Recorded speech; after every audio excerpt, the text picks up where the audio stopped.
The new casino is not the only thing that's changed the landscape in Everett, so have increasingly powerful storms. And as Liz Niesloss tells us, residents in the city and nearby communities are worried not just about more flooding, but what a storm might do to a nearby fuel terminal. Here in Everett, rain's always a concern for Tony Ciampa. Sometimes the people can't get into the houses because the water is all the way up to the sidewalks. On this particular day, moderate rain has the storm drains near full. So the whole street gets like a foot of water. It goes over the sidewalk. You know, that's when we worry about when it gets into the basement, you know. But it's not just the water that's the worry, it's what's in it. Because here along the Mystic River, residents in Everett, as well as neighboring Chelsea and East Boston, are nestled alongside ExxonMobil's Everett terminal.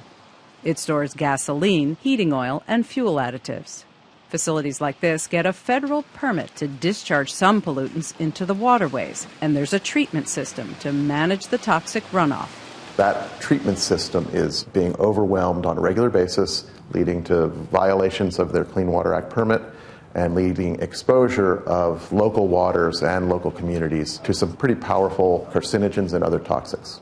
The Conservation Law Foundation has filed suit against ExxonMobil. There is ongoing pollution happening at the facility. This is not a case about far-off climate risk. This is about climate risks that are here and now and that are putting families and businesses in harm's way. The suit also alleges the terminal is unprepared for major storms. National Weather Service models show the Everett facility could be inundated by even a Category 1 hurricane. They're in near proximity to some of the most critical industry in the greater Boston region. The region's food system all runs through Chelsea and Everett.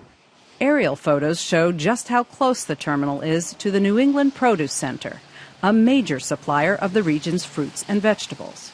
Exxon denies that it's polluting beyond its permit and told WGBH it's operated properly in recent large storms. The community is unconvinced. We have almost no knowledge of what goes on at that facility.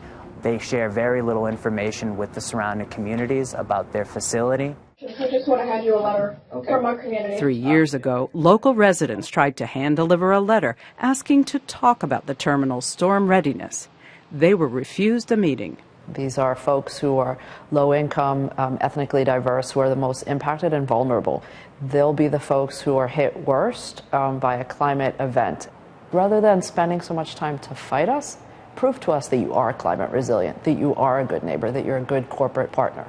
The community will have to wait. This legal battle is expected to go on for several more years. Liz Niesloss, WGBH News.